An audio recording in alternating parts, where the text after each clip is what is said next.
बात करेंगे नए साझेदारों का प्रवेश पे। दैट इज़ अगर हमारी फर्म में कोई नया साझेदार प्रवेश लेता है तो उस समय कैसे प्रॉब्लम्स आ सकते हैं, उससे रिलेटेड MCQs पे अपन बात करेंगे, मल्टीपल चॉइस क्वेश्चन पे। चलिए देखते हैं, शुरू करते हैं।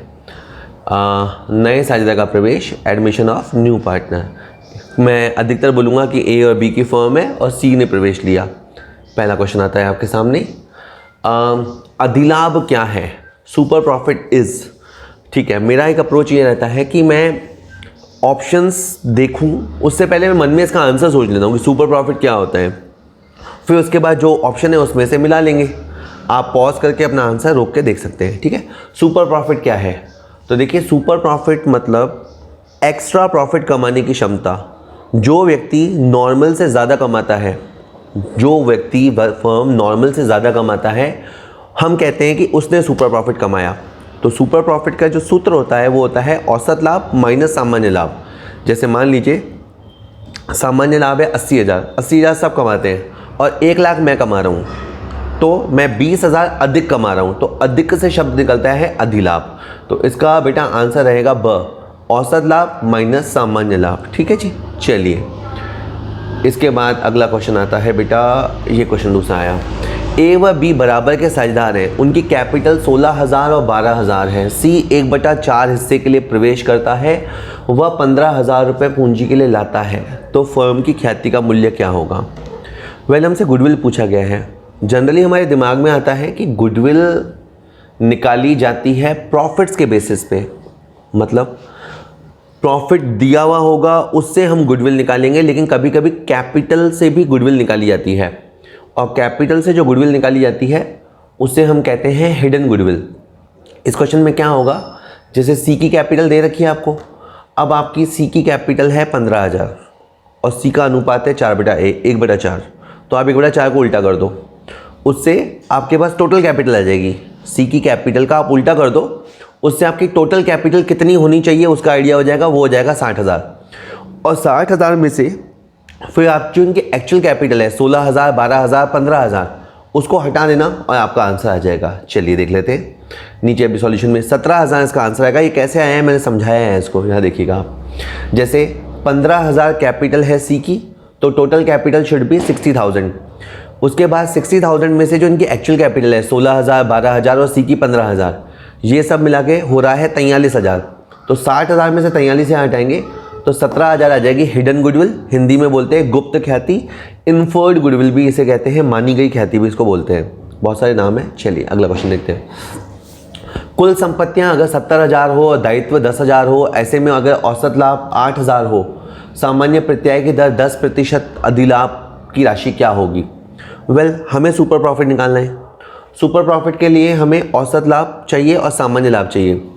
औसत लाभ 8,000 दे रखें, सामान्य लाभ चाहिए, तो पहले आप अपनी कैपिटल पता करो। जैसे इस क्वेश्चन में असेट 70 के हैं और लाइब्रेरी 10 के हैं, तो आपकी कैपिटल हो गई 60,000। आपकी कैपिटल हो गई, A में से L हटा दो तो C आ जाएगा।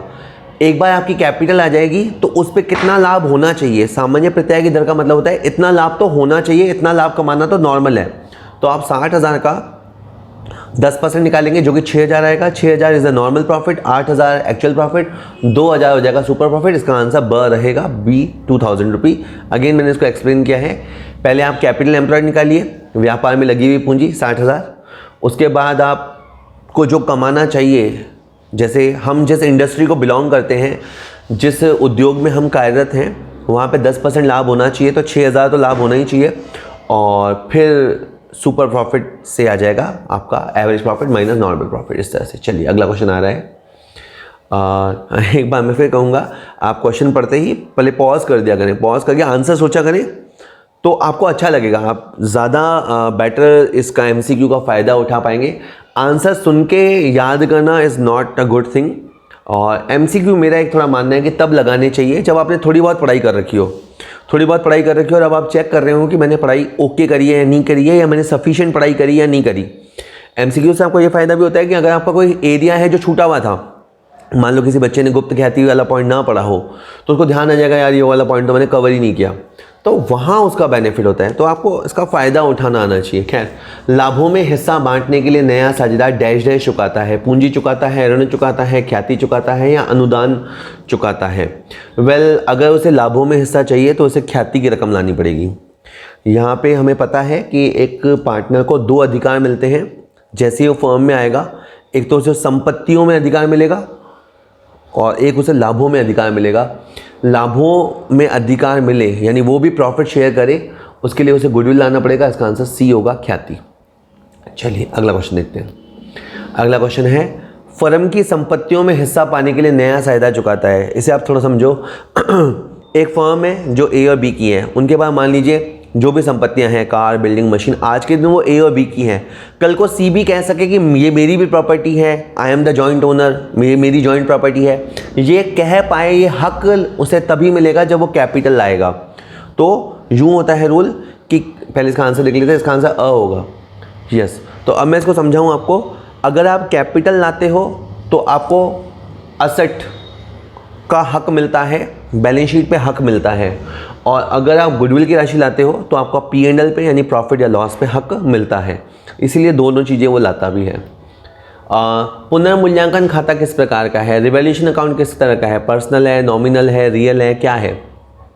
तो रिवैल्यूएशन अकाउंट लाभ हानि बताता है और लाभ हानि खाते बताने वाले खाते नाम मात्र के होते हैं। तो बेटा इसका आंसर ब आएगा, नॉमिनल अकाउंट। चलिए, बड़ा आसान सा क्वेश्चन था। अगला क्वेश्चन है, आपको खुद सही जाएंगे तब आपको बहुत मज़ा आएगा। नए साझेदार के प्रवेश पर जब संपत्तियों व दायित्वों का मूल्य बदलना चाहते हैं तो बनाया जाने वाला खाता कौन सा है? हमें ये पता है कि जब एडमिशन होता है तो हम असेट को रिवैल्यू करते हैं, लायबिलिटी का रीअसेसमेंट करते हैं। उससे जो भी लाभ हुआ या हानि हुआ उसको दिखाने के लिए अपन एक सेपरेट अकाउंट बनाते हैं, उसका नाम है पुनर्मूल्यांकन खाता, रीवैल्यूएशन अकाउंट। कभी कभी रिवैल्यूएशन अकाउंट की जगह P&L एडजस्टमेंट अकाउंट नाम दिया होता है, P&L एडजस्टमेंट अकाउंट। तो आप वो भी देख लेना, अगर आपको P&L एडजस्टमेंट अकाउंट नाम दे रखा हो तो उसका आप ध्यान रख लेना, ठीक है। चलिए अगला क्वेश्चन है बेटा जी, सभी अवितरित हानियों को पुराने साझेदारों के कैपिटल खातों में किस अनुपात में हस्तांतरित किया जाता है? आपने एडमिशन के क्वेश्चन देखे होंगे। और मैं बताऊँ एक बात और, अकाउंट्स थ्योरी की तरह नहीं होता। मतलब अकाउंट्स का अगर आपका प्रैक्टिकल किया हुआ है तो आपको थ्योरी अच्छे से समझ में आती है, और हॉलिस्टिक अप्रोच तभी बनती है जब आपको प्रैक्टिकल भी आता है, थ्योरी भी आता है, तब आपको बहुत मज़ा आएगा। खैर, तो आपने अगर एडमिशन के क्वेश्चन देखे होंगे तो उसमें जो बैलेंस शीट होती है उस बैलेंस शीट में कभी कभी P&L दिया हुआ होता है, और P&L दोनों तरफ हो सकता है। अगर वो असेट साइड की तरफ दिया हुआ है तो उसे लॉस बोलते हैं, ठीक है, अवितरित हानि। जिसे आप यूँ याद कीजिए फंडामेंटली कि पुरानी बैलेंस शीट में जो कुछ भी होता है वो पुराने रेशो में डिवाइड होता है। मैं लाइन कंप्लीट करता हूँ। पुरानी बैलेंस शीट में जो कुछ भी होता है बांटे जाने जैसा, वो पुराने पार्टनर्स के पुराने रेशो में जाता है। तो पुरानी गुडविल पुराना रेशो, पुराना लाभ पुराना रेशो, पुरानी हानि पुराना रेशो। तो बट पुराना सा जम जाएगा, इसका आंसर आपका स हो जाएगा, ठीक है बेटा। चलिए, याद हो जाएगा आपको, डेफिनेट मानी याद हो जाएगा आपको। कुछ चीज़ सुन लेते हैं तो हो जाता है काम। ख्याति का स्वभाव होता है बिल्ली का स्वभाव, कुत्ते का स्वभाव, चूहे का स्वभाव, उपयुक्त सभी। इसका आंसर उपयुक्त सभी आएगा। गुडविल 3 तरह की होती है, एक चौथा प्रकार भी होता है। बट देखिए, अगर हमारा ग्राहक ऐसा है जो संस्था की तरफ आता है, संस्था के स्वामी से मतलब नहीं है, संस्था की तरह आता है, तरफ आता है, तो उसे होता है बिल्ली का स्वभाव। अगर ग्राहक ऐसा है जो स्वामी के प्रति वफादार होता है, किसी व्यक्ति विशेष की वो सेवाएं लेना चाहता है, तो ग्राहक का स्वभाव कुत्ते का स्वभाव माना जाता है। और अगर ग्राहक बहुत कैजुअली बिहेव करता है, बहुत ही आकस्मिक उसका व्यवहार है, कभी वो हमसे लेता है कभी किसी और से लेता है, तो उसका चूहे का स्वभाव होता है। तो ये सब ख्याति के प्रकार माने जाते हैं। सबसे मूल्यवान ख्याति बाय द वे बिल्ली के स्वभाव वाली होती है। बिल्ली के स्वभाव वाली ख्याति को सबसे मूल्यवान ख्याति बोलते हैं, कैट्स गुडविल। वैसे एक और गुडविल होती है खरगोश की ख्याति, पता कीजिएगा खरगोश ख्याति।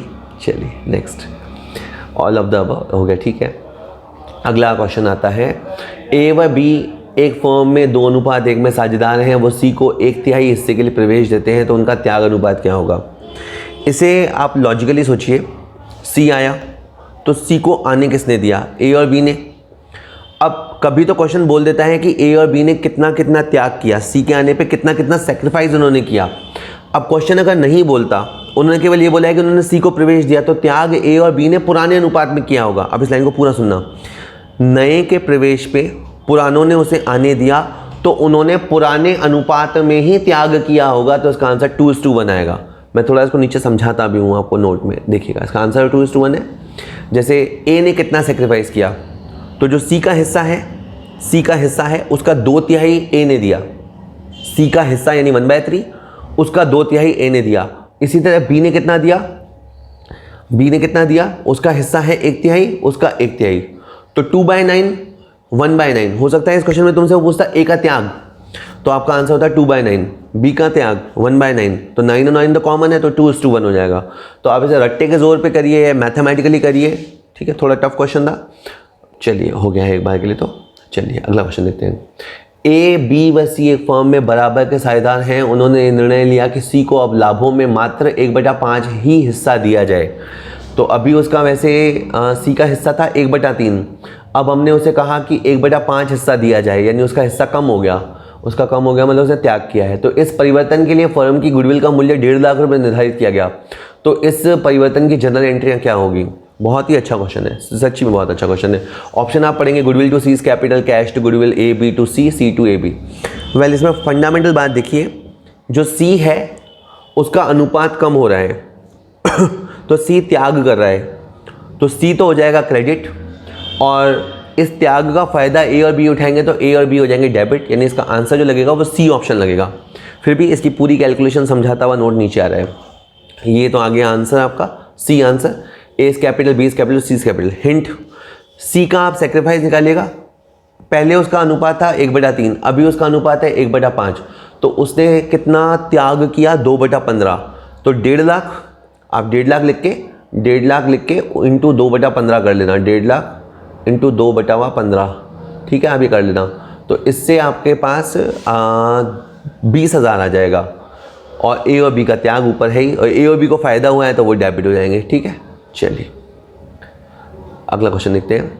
मोहन और सोहन एक फर्म में 3,20,000 व 2,40,000 की पूंजी के साथ साझेदार हैं। उन्होंने रोहन को फर्म में प्रवेश दिया, वो 3 लाख रुपए कैपिटल के रूप में लाता है। रोहन के प्रवेश पर फर्म की ख्याति कितनी होगी? ये वापस वही क्वेश्चन आ गया है, गुडविल निकालनी है और पूंजी के आधार पर निकालनी है। तो आप क्या करना, पहले रोहन की कैपिटल देख लो 3 लाख, यानी नए वाले की कैपिटल देख लो, और नए वाले के अनुपात का उल्टा कर दो, तैसे यानी रोहन की कैपिटल 3 लाख और अनुपात यानी हो जाएगा 4/1, तो 3 लाख को घुमाओगे तो आ जाएगा 12 लाख रुपए। तो अब क्या आ गया? 12 लाख रुपए आ गया एक्सपेक्टेड कैपिटल, अपेक्षित पूंजी। उसमें से आप जो उनकी वास्तविक पूंजी है वो हटा दो, ठीक है। कल एक बार देख लो, नीचे देख लो, आपको समझ में आ जाएगा। ये 340 तो आंसर है। अब आया कैसे? सबसे पहले हमने क्या किया, रोहन की कैपिटल को घुमा दिया, रोहन की कैपिटल से कुल कैपिटल ज्ञात की 12 लाख होनी चाहिए, जबकि इनकी जो वास्तविक कैपिटल है वो 3 और 2 5 और 3 8 60 ही हो रही है एक्चुअल कैपिटल। तो जो गैप है ना 3,40,000 का, वो 3,40,000 है आपका हिडन गुडविल।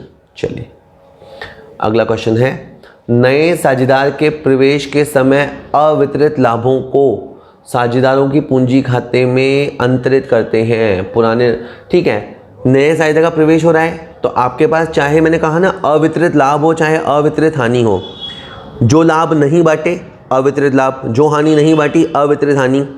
पुरानी बैलेंस शीट का मैटर पुराने रेशो में जाता है, पुराने साझेदारों में जाता है, तो इसका आंसर आपका अ हो जाएगा, ठीक है। थोड़ा आगे पीछे अब शब्द छप गए, बट इसका आंसर हो जाएगा पुराने लाभ विभाजन अनुपात में। चलिए अगला क्वेश्चन देखते हैं। एक फर्म की पुस्तकों में गुडविल अकाउंट 2 लाख पे विद्यमान है।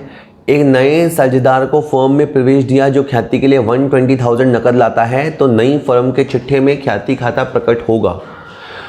वेल, देखो आप पुस्तकों में यानी बैलेंस शीट में, आपकी बैलेंस शीट में गुडविल है 2 लाख पे, तो एक तो ये होगा कि जब नया साझेदार आएगा तो उसको तो हम बंद कर देंगे। एक रूल होता है कि नए साझेदार के प्रवेश पे ओल्ड गुडविल को राइट ऑफ किया जाता है। तो सबसे पहले पुराना गुडविल तो हो गया राइट ऑफ, तो बैलेंस शीट में वैल्यू हो गई 0। अगर नया साझेदार लाएगा भी तो उसकी एंट्री लग जाएगी जैसे कैश टू गुडविल और गुडविल टू सेक्रीफाइस करने वाले, यानी एंट्री बनेगी cash to goodwill, goodwill to sacrifice करने वाले।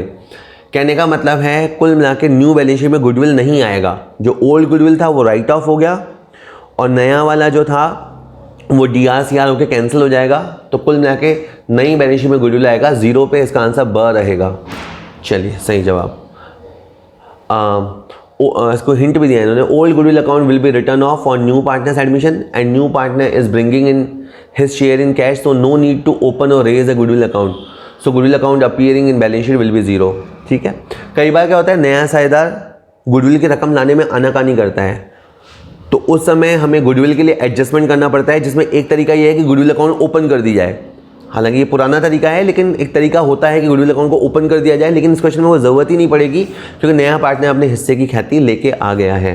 चलिए अगला क्वेश्चन है, भारतीय लेखा मानक AS 10, ये जो अकाउंटिंग स्टैंडर्ड 10 होता है वो फिक्स्ड एसेट्स के लिए होता है, AS 10 accounting for fixed assets, तो गुडविल भी एक तरह की फिक्स्ड एसेट्स है इंटेंजिबल वाली। तो कहता है AS 10 के अनुसार नए साझेदार के प्रवेश पर उसके द्वारा ख्याति की राशि नकद में नहीं लाने पर ख्याति संबंधी समायोजन करते हैं। ओके, मैं एक पुराना नियम बताता हूँ, एक नया नियम बताता हूँ। अगर कोई नया पार्टनर कहता है कि मैं गुडविल के पैसे नहीं दे सकता, तो हम गुडविल अकाउंट ओपन करते थे, ये था पुराना तरीका। रिपीट, जब वो मना करता है कि मैं पैसे नहीं दे सकता, तो गुडविल अकाउंट को ओपन करके पार्टनर्स अपनी कैपिटल बढ़ाते थे। आजकल ये हो गया है, खास करके AS 10 जिन फर्म्स पे लागू होता है, उसमें ये कहते हैं कि अगर नया साझेदार ख्याति नहीं दे रहा, पैसे नहीं दे रहा, तो आप पूंजी खातों के माध्यम से एडजस्टमेंट करेंगे, आप कैपिटल अकाउंट के माध्यम से एडजस्ट करेंगे। तो इसका आंसर C होगा, साझेदारों के पूंजी खातों के माध्यम से। और वो भी मैं बताऊँ कैसे होता है, जैसे जो नया आ रहा है, नए को तो डेबिट कर देंगे, या जैसे गेन हो रहा है उसे डेबिट कर देंगे, और जिसके अनुपात में कमी आ रही है, जो सेक्रीफाइस कर रहा है, उसे क्रेडिट कर देंगे। ठीक है, इन्होंने बताया है कि नए पार्टनर की कैपिटल को DI कर देंगे, या जिसको गेन हुआ उसे डेबिट कर देंगे, और जिस पार्टनर ने सेक्रीफाइस किया है उसे क्रेडिट कर देंगे। ये तरीका आजकल AS 10 में बताया गया है। AS 10 कहता है कि जब तक किसी संपत्ति के लिए पैसे नहीं दिए जाएँ, तब तक उसे बुक्स में एंटर ना किया जाए। तो इसलिए आजकल गुडविल अकाउंट को ओपन करने का ज़माना चला गया है, आजकल कैपिटल के माध्यम से एडजस्टमेंट होता है। बस 5 क्वेश्चन और हैं, होप आपको समझ में आ रहे हैं। अधिलाभ क्या है? अधिलाभ क्या होता है? औसत लाभ जो हमारी फर्म कमा रही है और जो सामान्य लाभ हमें कमाना चाहिए, उसका अंतर। ठीक है, अधिलाभ प्लस में या माइनस में हो सकता है, बस प्लस में होने पे ही उसकी कोई वैल्यू है, नेगेटिव अधिलाभ होने पे कोई गुडविल की वैल्यू नहीं मानी जाती। इसका आंसर स हो जाएगा, औसत लाभ माइनस सामान्य लाभ। चलिए अगला क्वेश्चन आता है आपके लिए, नए साझेदार के प्रवेश पर यह निर्णय किया गया कि संपत्ति एवं दायित्वों का पुनर्मूल्यांकन किया जाए, परंतु चिट्ठे में पुराने मूल्य दिखाए जाएं। मतलब ये रिवैल्यूएशन करना तो चाहते हैं, पर बैलेंस शीट में पुरानी वैल्यूज़ को कैरी करना चाहते हैं, तो इनको बनाना पड़ेगा मेमोरेंडम रिवैल्यूएशन। C वाला आंसर होगा इसमें। किस तरह ऐसा क्वेश्चन पहले आया था ना। देखिए, नया पार्टनर आएगा, आप असेट और लायबिलिटी को रिवैल्यू करोगे, ये तो सत्य है। बात यह है कि आप नए मूल्य दिखाना चाहते हो क्या? अगर नए मूल्य दिखाना चाहते हो तो बनाओगे रिवैल्यूएशन अकाउंट, और अगर आप ओल्ड वैल्यूज़ को कंटिन्यू करना चाहते हो तो आप बनाओगे मेमोरेंडम बैलेंस शीट। कैसे बनता है, इसके लिए आपको प्रैक्टिकल क्वेश्चंस के वीडियोस बने हुए हैं, देखने चाहिए। कुछ वीडियोस मैंने इंग्लिश में बना रखे हैं और कुछ वीडियोस हिंदी में भी बना रखे हैं। आप जिसमें कंफर्टेबल हों उसमें करें। बाकी मैं हिंदी माध्यम वालों को सलाह दूंगा कि वो अंग्रेजी माध्यम के ज़रूर से क्वेश्चन देखें। ऐसा क्यों? क्योंकि आगे जो हायर स्टडीज़ होती है उसमें अधिकतर कंटेंट इंग्लिश में ही पढ़ने को मिलता है। वहाँ पे भी मैंने हिंदी में ही समझाया है, जैसे मैं अभी आपसे हिंदी में बात कर रहा हूँ वैसे ही समझाया है, तो वो आपको बेनिफिट करेगा। ठीक है जी, चलिए सर इसका आंसर हो गया। अगला क्वेश्चन है, गीता सीता एक फर्म में पार्टनर है, लाभों को विभाजन 2:1 में करती हैं, फर्म की गुडविल 120,000 निर्धारित किया गया। भविष्य में दोनों साझेदारों ने लाभों का विभाजन बराबर करने का निर्णय किया, ख्याति के समायोजन हेतु खाता डेबिट करेंगे। इसमें देखो अनुपात चेंज हो रहा है। पहले गीता सीता का अनुपात 2:1 था और बाद में इन्होंने कर दिया 1:1। तो आप क्या करना, फॉर्मूला लगा के देखना किसने सेक्रीफाइस किया। जो भी इसमें से पट्टी सेक्रीफाइस करेगी वो तो हो जाएगी क्रेडिट, और जो पट्टी लाइक गेन करेगी वो हो जाएगी डेबिट। तो इसके लिए तो आप कैलकुलेशन करनी पड़ेगी, कैलकुलेशन नीचे भी लिखी हुई आ जाएगी। आप आंसर पे भले बाद में जाइए। Old ratio minus new ratio, अगर गीता की बात करें तो गीता ने सेक्रीफाइस किया है। गीता जिसका नाम पहले आ रखा है, गीता का अभी अनुपात क्या था 2/3, नया अनुपात क्या है 1/2। तो गीता ने तो सेक्रीफाइस किया है और सीता ने गेन किया है। सीता का जो रिजल्ट आ रहा है ना वो माइनस में आ रहा है, इसका मतलब सीता गेनिंग है, तो कुल मिला के सीता डेबिट होगी और 1,20,000 पे 1/6 अप्लाई करोगे तो 20,000 आ जाएगा। तो सीता का खाता 20,000 से डेबिट होगा। ये एमसीक्यू किसी भी तरह से पूछा जा सकता था कि किसका खाता क्रेडिट होगा या किसका खाता डेबिट होगा। तो कंपटीशन एग्जाम में आप बहुत ध्यान से देखना कि क्या पूछा गया है। ठीक है बेटा, चलिए हिम्मत रखिए, बस 2-3 क्वेश्चन और हैं। स्मरणार्थ पुनर्मूल्यांकन खाते के दूसरे भाग का शेष विभाजित करते हैं। मेमोरेंडम रिवोल्यूशन जब आप बनाना सीखोगे तो आप उसमें देखोगे 2 हिस्से होते हैं। पहला होता है ओरिजिनल हिस्सा और दूसरा उसका मिरर इमेज होता है। मतलब जैसे आईना उल्टा दिखाता है वैसे मेमोरेंडम रिवोल्यूशन उल्टा बनता है आधे हिस्से में। तो पहला हिस्सा बांटा जाता है ओल्ड रेशो में और दूसरा हिस्सा बांटा जाता है न्यू रेशो में। इन्होंने दूसरे भाग के बारे में पूछा है तो नया अनुपात आंसर आएगा, सी आंसर होगा इसका। चलिए बस खत्म होने को है। लास्ट क्वेश्चन आ रहा है। अजय व विजय एक फर्म में 5:4 में लाभ विभाजन करते हुए साझेदार हैं। उन्होंने संजय को साझेदारी में शामिल किया। विजय और संजय के मध्य लाभों का विभाजन उसी अनुपात में होगा जो कि प्रवेश से पहले अजय व विजय के मध्य था। तो साझेदारों के मध्य नया अनुपात क्या होगा? आराम से, पहले इसमें था अजय विजय, ठीक है, अजय और विजय, और अब इनकी फर्म में आ गया है संजय। ठीक है, अजय विजय और अब तीसरा है संजय। आप क्या करना, मैं भी नीचे लिख के दिखाऊंगा आपको। पहले 5-4 लिख लेना आप अजय विजय के नीचे, फिर आप 5-4 लिख लेना विजय संजय के नीचे, और फिर अपने आप एक कैलकुलेशन होगी, मैं बताता हूँ कैसे होगी, ये अभी आप आने दीजिए। चलिए थोड़ा सा देखिएगा। अजय विजय व संजय लिख दिया और 5-4 और एक बार फिर लिख दिया 5-4। अब आप ध्यान से देखना, पहले 5 को 5 से मल्टीप्लाई करो 25, फिर 5 को 4 से मल्टीप्लाई करो तो आएगा 20, और फिर 4 को 4 से मल्टीप्लाई करो तो आएगा 16। यानी इसे कह दो 2 तो करने हैं तिरछे गुणा, 5-5 वाले, और 4-4 वाले वो तो है तिरछे गुणा, और एक है सीधा गुणा। अजय विजय संजय को एक लाइन में बिठाकर आप इस तरह कर दो तो ज़्यादा मैथमेटिक्स लगाए बिना आपका आंसर जाएगा 25। मुझे दिखाई दे रहा है 25, 20 और 16। तो इसका आंसर आ गया है 25, 20 और 16। चलिए होप आपकी पीपीटी काम आई होगी। थैंक यू वेरी मच, पढ़ाई करते रहिए। ओके।